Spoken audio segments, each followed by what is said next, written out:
नमस्कार दोस्तों। तो आज हम लोग करने वाले हैं जो लास्ट ईयर पेपर आया था इंग्लिश का, उसका सारे क्वेश्चंस हम लोग करेंगे। ठीक है, आपको दिख रहा है यहाँ से, देखिए। फर्स्ट क्वेश्चन इज, देखो इसमें क्या होता है, इंग्लिश का पेपर अपना पहले तो 3 घंटे का होता है। तो जैसे कि हम देख सकते हैं कि इंग्लिश का पेपर है कब अपना, ये देखिए आप, इंग्लिश का पेपर है हमारा पेपर 6 वेडनेसडे को, दिख रहा है आपको, ये वेडनेसडे को है इंग्लिश का पेपर। ठीक है, आप टाइमिंग देखिए, 2 PM टू 5 PM 27 तारीख को, देख सकते हैं आप। तो 2 PM टू 5 में 3 घंटे का पेपर हो गया अपना। तो बस यही अपन करने वाले हैं यहाँ पर, ये डिस्कशन करने वाले हैं हम। तो इसमें क्या क्या होगा, इसमें MCQs होंगे 1 to 4 है ना, MCQs हैं, 1 मार्क्स का है। वेरी शॉर्ट क्वेश्चन होंगे 5 to 14, 2 मार्क्स के होंगे।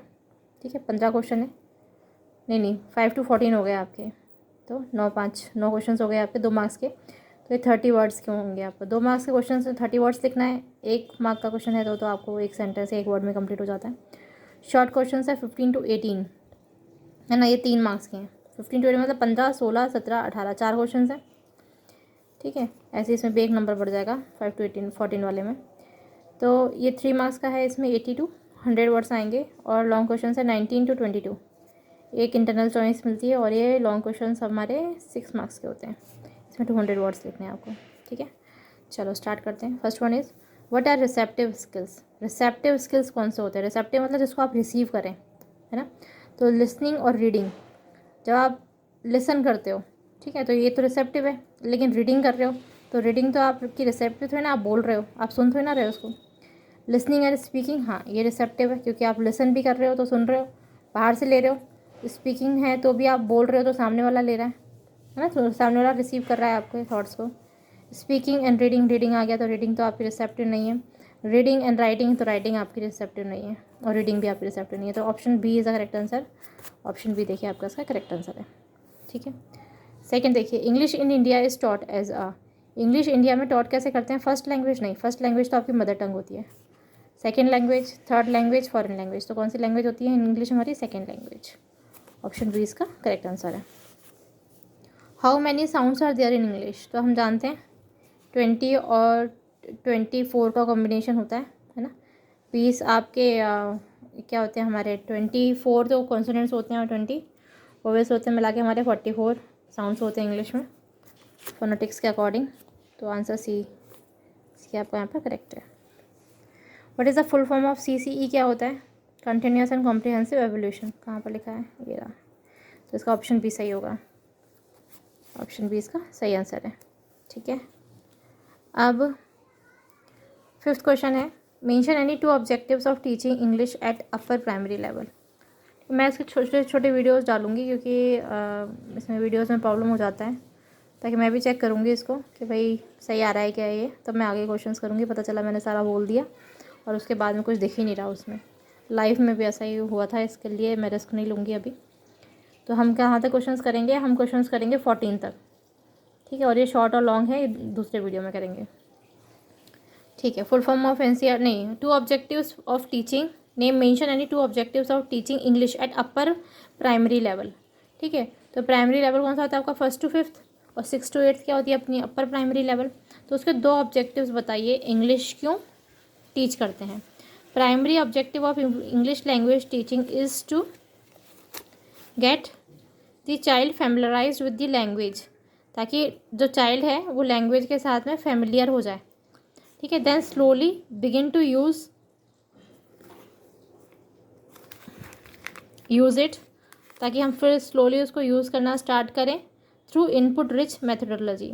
इनपुट रिच मेथडोलॉजी मतलब अपन लोग क्या उसमें फिर क्या कर रहे हैं उसमें, कि हम लोगों ने पहले इंग्लिश सीखा, फिर पोएम्स सीख ली, फिर स्टोरी राइटिंग कर लिया, फिर ऐसे कर लिया, फिर ये सब चीज़ें क्या है, इनपुट रिच, मतलब आप उसको और अच्छे तरीके से एडजेक्टिव्स डाल रहे हो, डिटर्मिनर्स डाल रहे हो, जो भी आपके इंग्लिश की ग्रामर है वो डाल के आप उसको और कुछ अच्छा सा, जैसे न्यूज़ में आपके काम आ गया या नोटिस राइटिंग में काम आ गया।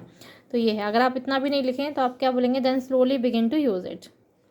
ठीक है, 2 ऑब्जेक्टिव्स क्या हैं इंग्लिश टीचिंग के अपर प्राइमरी लेवल पे, कि भाई एक तो आप बच्चा फैमिलियर हो जाए लैंग्वेज के साथ में, और फिर हम उसको यूज़ करने लग जाएं। इनपुट रिच मेथडोलॉजी की जगह आप यूज़ कर सकते हो in day to days life. and then begin to use it in day to day life बोल सकते हैं आप, day to day life activities. ठीक है, ये देख सकते हैं आप इसको।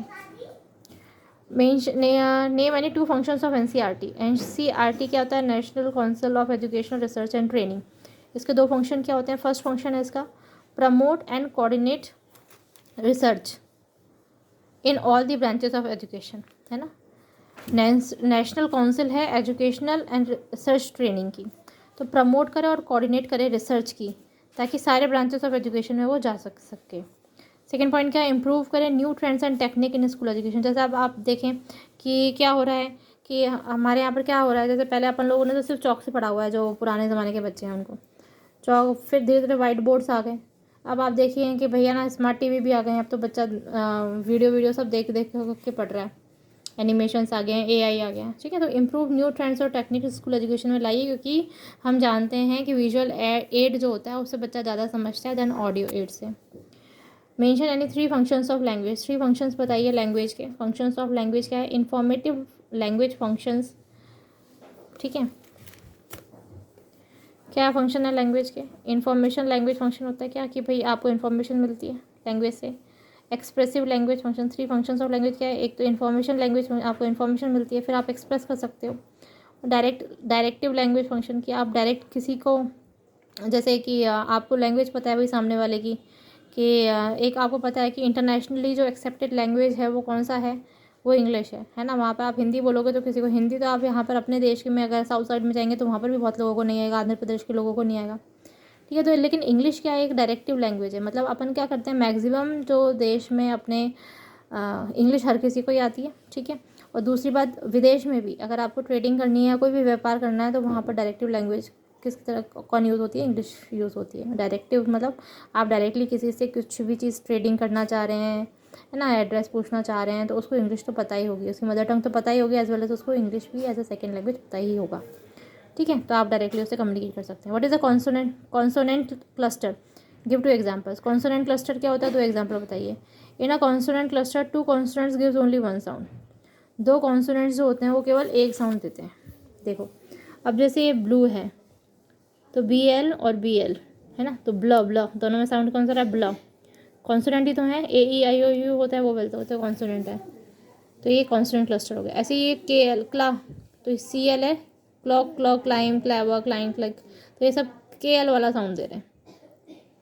ठीक है, 9th question, describe any 2 objectives of silent reading in language teaching. 2 objective बताइए कि चुपचाप पढ़ने के लैंग्वेज टीचिंग में एडवांटेजेस क्या होते हैं। आपको पता है कि भाई अगर आपको चुपचाप कंसंट्रेशन से पढ़ना है तो हमें चुपचाप पढ़ते बिना लिख चलाएं। In this reading mind concentrates on the subject matter and makes learning permanent. इससे क्या होता है? माइंड कंसंट्रेट करता है सब्जेक्ट मैटर पे और लर्निंग आपकी परमानेंट हो जाती है।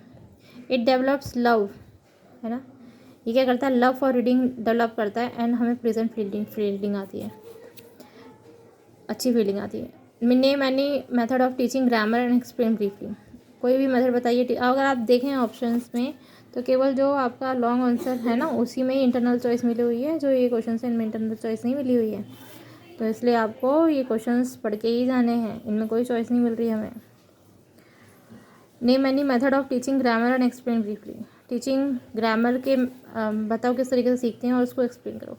Teacher makes a transition from the context created in the pre-grammar stage to a grammatical point by showing the same pictures and describing the difference between the 2 pictures with the help of expressions such as used to and simple present tense, that is she used to play hockey। जैसे मान लो कि teacher ने use करा कि भाई हम used to का use कर रहे हैं, है ना, तो एक पिक्चर लगा दी क्या कि वो लड़की हॉकी खेल रही है, तो फिर मैम ने फिर इसका स्टेटमेंट दिया कि भाई she used to play hockey, है ना, तो अपन लोगों ने यूज्ड टू का यूज़ सीखा, मतलब कॉन्टेक्स्ट में क्या था? यूज्ड टू क्रिएटेड, है ना, to grammatical point by showing the same picture.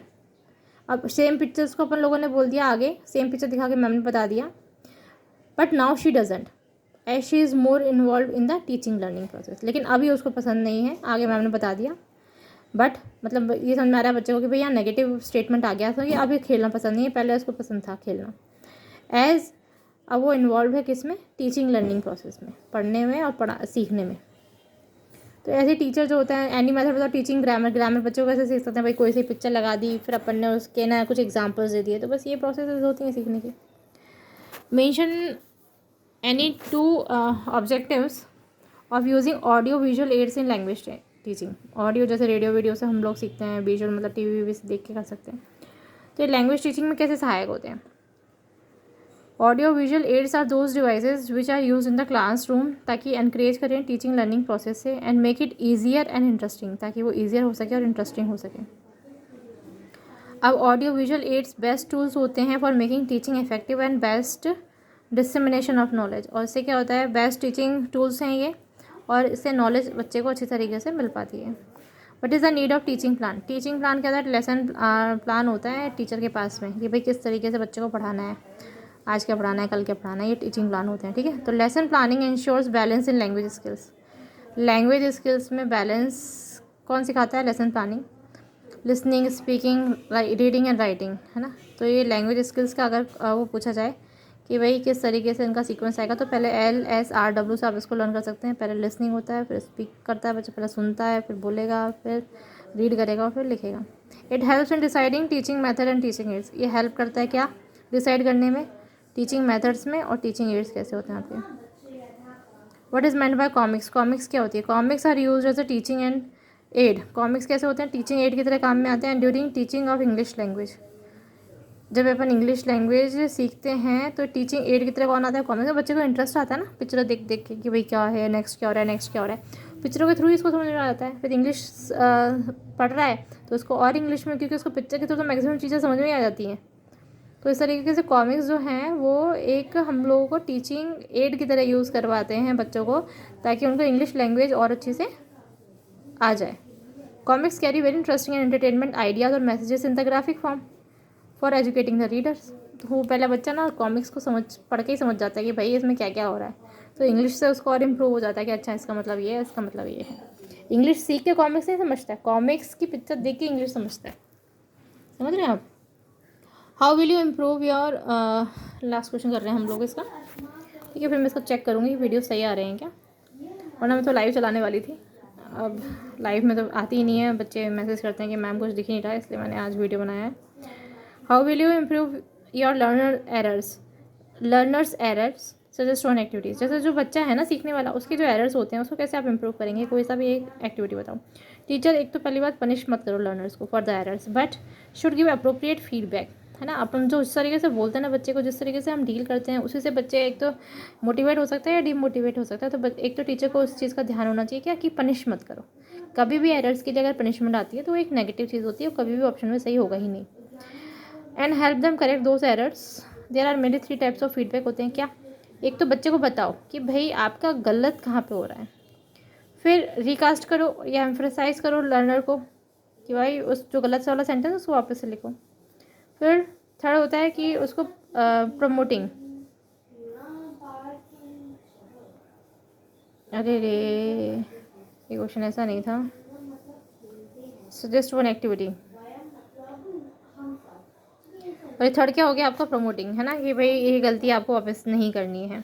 अब क्या हो गया ड्राइंग अटेंशन टू एरर। इसमें क्या और 3 हाउ विल यू इम्प्रूव, तो इम्प्रूवमेंट का बता दिया।